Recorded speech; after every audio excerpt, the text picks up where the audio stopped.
Today we're going to be reading the story Nadia the Willful by Sue Alexander. Before we get started, there's some things I want to talk to you about that will help you on the test.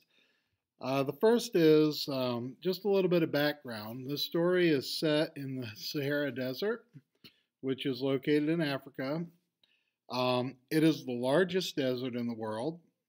It is located in northern Africa and covers about 3.5 million square miles. Now, to kind of give you an example of how large that is, that's about the area of the United States, not counting Alaska. It is sometimes called the sea without water. Food and water are scarce. Sandstorms are common. And the temperature can reach up to 130 degrees. Doesn't sound like a very fun place to live. But despite this climate, the Sahara supports approximately 2.5 million people, as well as many different kinds of plants and animals. The people that we are reading about today are called Bedouin Indians. These are the nomads that live in this area, and they will travel from oasis to oasis. And as you'll find in vocab.com, an oasis is a grassy area that has a water source in the desert. And this is where their animals will graze. And then once the animals have grazed and eaten all the food there, then the whole group or clan will then move on to the next oasis. And they're constantly moving. They're called nomads, and that's just kind of their lifestyle. Now, before we start, there's a couple of things I want to talk to you about. First is conflict and theme. Okay, as I'm sure you know, a conflict is a struggle between two characters or a character and sometimes an outside force in a story. Maybe, you're a character walking across the desert. That in itself would be a conflict because you're trying to stay alive. Conflicts often make stories more interesting because there's a problem that needs to be solved. Almost every story you read, every movie or television show you watch, there's a conflict between the character and someone else. The theme is a message about life that you will learn in the story. Now, this isn't the same as the main idea. Themes are often expressed in short phrases like be kind or people should share, don't be selfish, listen to your parents. A good example, you've probably heard the story about the boy who cries wolf. He's a shepherd boy that's out with his sheep, and he gets a little bit bored and he yells, "Hey, there's a wolf up here!" And the townspeople come running, and he's laughing about it. And the townspeople are pretty upset. Well, they go back to town. He does it again a couple of days later, and they come rushing up, and these people are getting really mad because he's just lying. So a few days later, he does the same thing, and this time the townspeople think he's joking. But in the case of the story, there's actually wolves there that are attacking the sheep and the boy. The theme of that story is basically don't lie. Now, as you read Nadia the Willful, try to identify the conflicts that she faces and think about how they shape the theme of the story. And we'll kind of talk a little bit about the theme at the end of this section. Now, I've got a quick PowerPoint here that I want to go through that's talking about something else that you'll need to know, and it's comparing and contrasting. You hear about this a lot, I know, in our text sets. It'll often ask you if things are following a chronological order or compare and contrast order. Comparing and contrasting. Okay, comparing tells how something is the same or similar. Okay. For example, a pencil and a piece of chalk are how are they the same? They both are used to write with, and they are both long and round. Okay? How are they different? This is the contrast. The pencil, well, it's used to write on paper, and the color is black. Chalk, on the other hand, is used to write on a chalkboard, and you can guess the color is white. Okay? So that's comparing and contrasting. Now, I know in the past you've used something called a Venn diagram, two interlocking circles. And this is the best I could do for you. If you look here, I'm going to kind of put it together. And we have our two interlocking circles. Here's one, and here's the other. If you look here, one will tell how they're different. The circles where they overlap tell how they're alike. And this one will also tell how they're different. So looking at this Venn diagram, they're alike because they're both used to write and they're long and round. But how they are different is for the pencil, it's used on paper and it's black. The chalk then is different because it's used on a blackboard and it's white. So that's how you use a Venn diagram to show compare and contrast. Now, reading a paragraph about two or more things can be confusing. You can sort out the information by looking to see how they are the same and how they are different. Doing this can help you understand what you're reading. So we're going to do an example here. We've got an article here about sharks. It says, the great white shark lives in the deep, cold seas. It will attack large animals such as sea lions. The bull shark lives mostly in shallow waters. It is sometimes found in the river. These sharks are both very good swimmers and hunters. Both kinds of sharks have lots of teeth. So as I look at that, I know, the main idea of this is trying to teach me about the two different types of sharks. And it did mention how they are similar and also how they are different. So let's think about this. The sharks, it compares by saying the great white shark and the bull shark. It compares them and says, what kind of swimmer are both of the sharks? Well, what kind are they? They're very good. How many teeth do these sharks have? A lot of teeth. Now let's think how the article contrasted or told how they were different. Where does the great shark or white shark live? Do you remember that?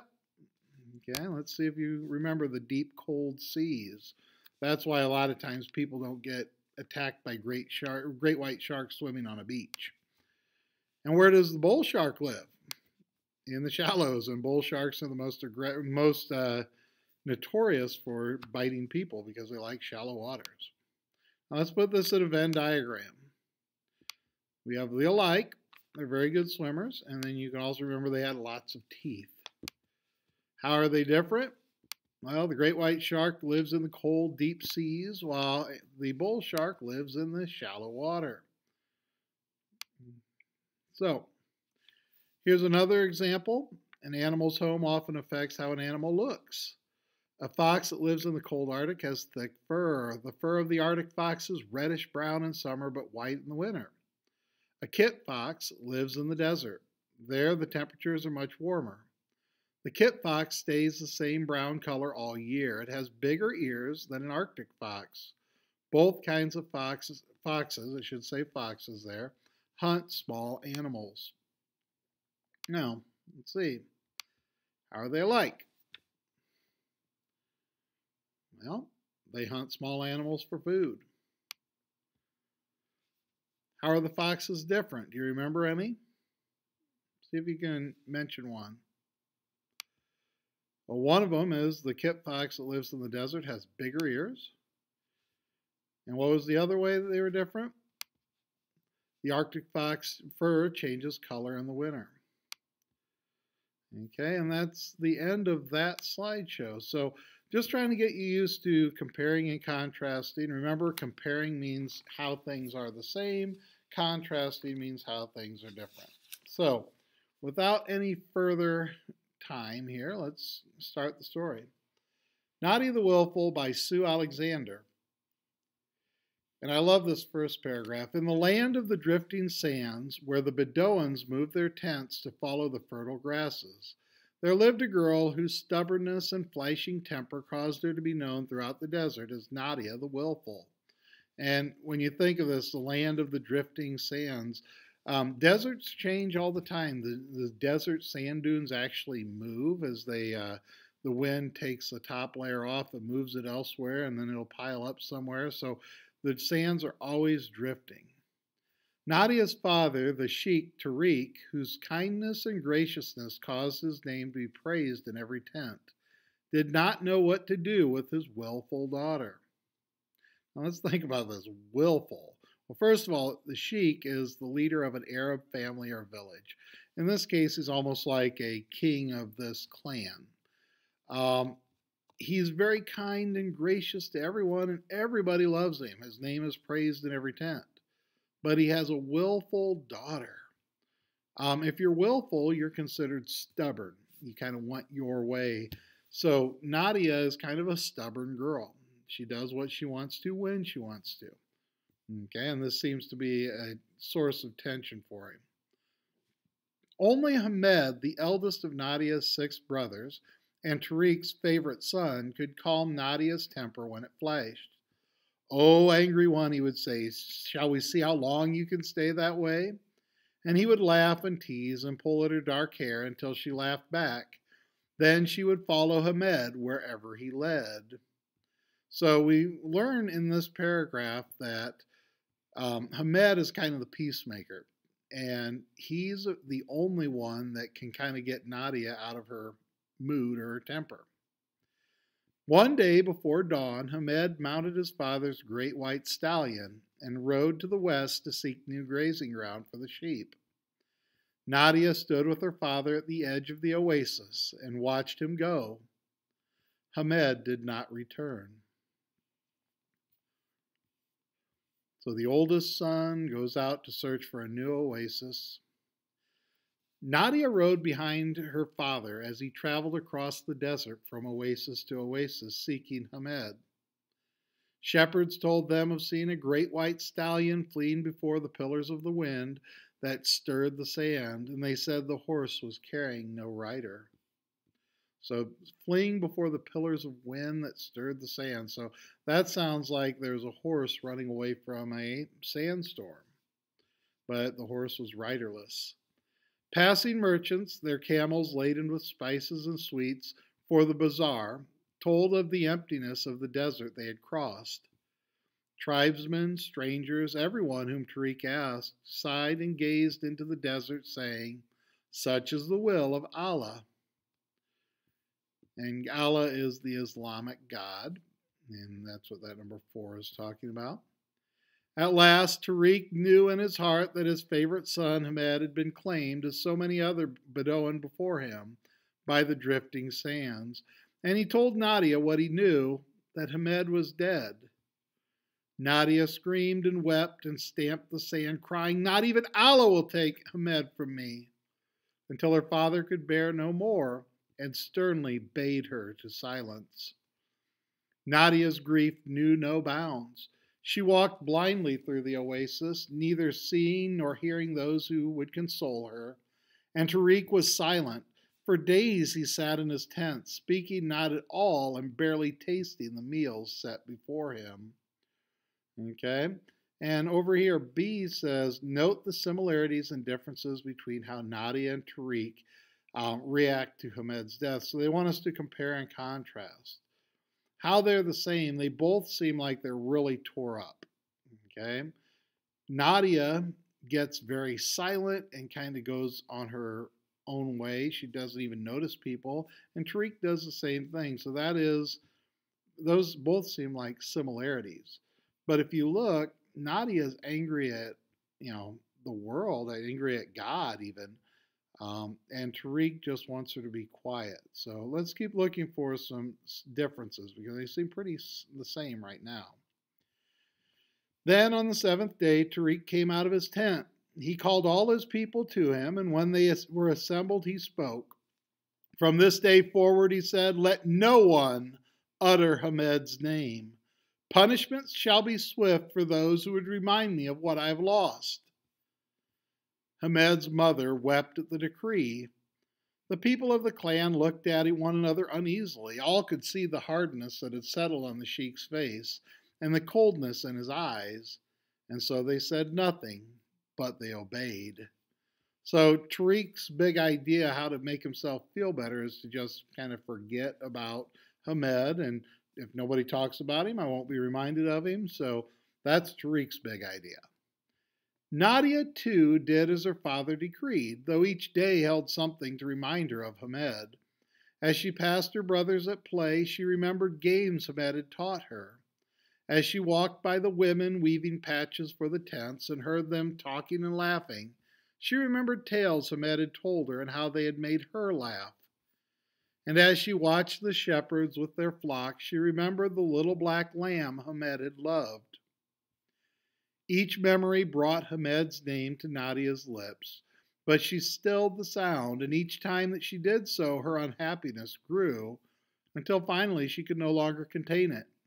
She wept and raged at anyone and anything that crossed her path. Soon everyone at the oasis fled at her approach, and she was more lonely than she had ever been before. So the conflict here, obviously there's conflict when the brother died, but Tariq's decree caused Nadia a lot more conflict. She's trying to be a good girl. She's trying to not make her dad mad. But just the fact that she cannot tell stories or talk about Hamed is really, really, really upsetting her, and it's making things worse for her. Okay. One day, as Nadia passed the place where her brothers were playing, she stopped to watch them. They were playing one of the games that Hamed had taught her, but they were playing it wrong. Without thinking, Nadia called out to them, "That is not the way. Hamed said that first you jump this way and then you jump back."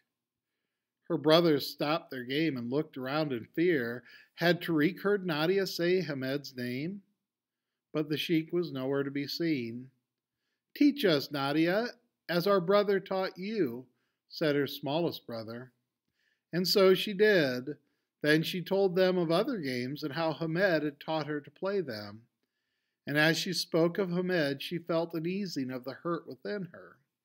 So she went on speaking of him. So here's an example of she was so conflicted and in so much pain trying to hold all this in. Now she's just talking about her brother and it's making her feel better. So that's easing the conflict. She went to where the women sat at their loom and spoke of Hamed.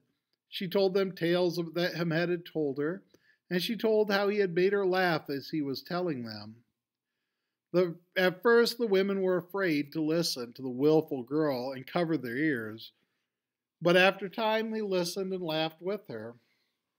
"Remember your father's promise of punishment," Nadia's mother warned when she heard Nadia speaking of Hamed. "Cease, I implore you," or beg you is another way of saying that. Nadia knew that her mother had reason to be afraid, for Tariq, in his grief and bitterness, had grown quick-tempered and sharp of tongue. But she did not know how to tell her mother, that speaking of Hamed had eased the pain she felt. And so she only said, "I will speak of my brother. I will." And she ran away from the sound of her mother's voice. Now, the theme and conflict over here, how has Nadia changed her response to Tariq's order? When she was trying to be a good girl, trying to do what Dad wanted her to do, she was miserable. And now she's talking and playing the games that Hamed did, and she's feeling so much better. So she's becoming more defiant and more willful toward her father, but she's feeling better about herself. She went to where the shepherds tended the flock and spoke of Hamed. The shepherds ran from her in fear and hid behind the sheep. But Nadia went on speaking. She told of Hamed's love for the little black lamb and how he had taught it to leap at his whistle. Soon the shepherds left off their hiding and came to listen. Then they told their own stories of Hamed and the little black lamb. The more Nadia spoke of Hamed, the clearer his face became in her mind. She could see his smile and the light in his eyes. She could hear his voice, and the clearer Hamed's voice and face became, the less Nadia hurt inside, and the less her temper flashed. At last she was filled with peace. But her mother was still afraid for her willful daughter. Again and again she sought to quiet Nadia so that Tariq's bitterness would not be turned against her. And again Nadia tossed her head and went on speaking of Hamed. Soon all who listened could see Hamed's face clearly before them. So in other words, talking of the deceased brother is maybe keeping his memory, keeping his image alive in their mind. One day the youngest shepherd came to Nadia's tent, calling, "Come, Nadia, See Ahmed's black lamb. It has grown so big and strong. But it was not Nadia who came out of the tent. It was Tariq. On the sheik's face was a look more fierce than that of a desert hawk, and when he spoke, his words were as sharp as a scimitar.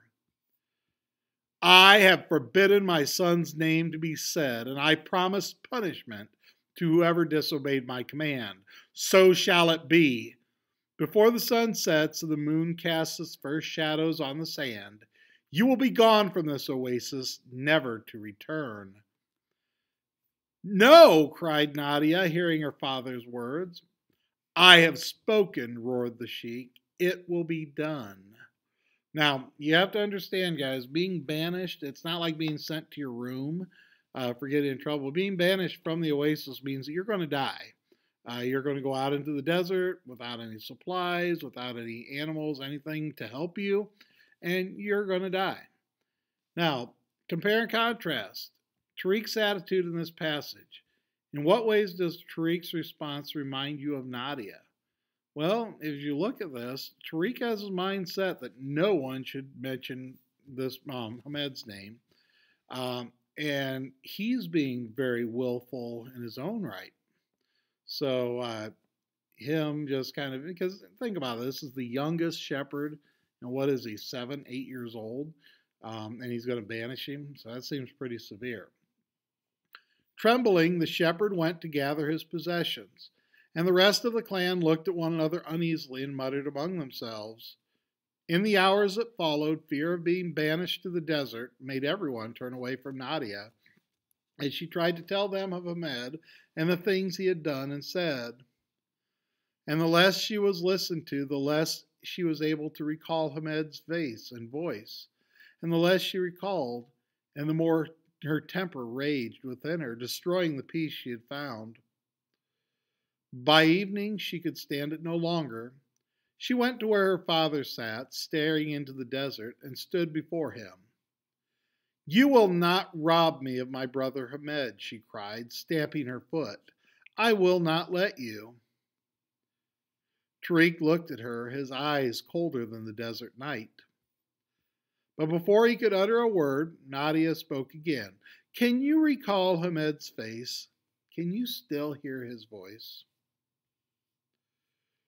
Tariq started in surprise, and his answer seemed to come unbidden from his lips. No, I cannot. Day after day I've sat in the spot where I last saw Ahmed, trying to remember the look, the sound, the happiness that was my beloved son, but I cannot. And he wept. Nadia's tone became gentle. There is a way, honored father, she said. Listen. And she began to speak of Ahmed. She told of walks she and Ahmed had taken and of talks they had had. She told how he had taught her games, told her tales, and calmed her when she was angry. She told many things that she remembered, some happy and some sad. And when she was done with the telling, she said gently, Can you not recall him now, father? Can you not see his face? Can you not hear his voice? Tariq nodded through the tears, and for the first time since Ahmed had been gone, he smiled. Now you see, Nadia said, her tone more gentle than the softness of the desert breeze. There's a way that Ahmed can still be with us, or that can be with us still. The sheik pondered what Nadia had said. After a long time he spoke, and the sharpness was gone from his voice. Tell my people to come before me, Nadia, he said. I have something to say to them. When they were all assembled, Tariq said, From this day forward, let my daughter Nadia be known not as willful, but as wise, and that her name be praised in every tent, for she has given me back my beloved son. And so it was. The shepherd returned to his flock, kindness and graciousness returned to the oasis, and Nadia's name was praised in every tent. And Ahmed lived again in the hearts of all who remembered him. And this last part is kind of where the theme of the story comes. In your life, you're going to lose friends, you're going to lose family members that will pass away. And it's always best, according to the story and according to what I've found out, that the person stays with you as long as you remember them. Good or bad, remembering them keeps someone with you. So that is the theme of the story. I hope you enjoyed this story. That's the end. At this time, I'd like you to go back to the canvas and then answer the two questions that are due on Friday. Thank you.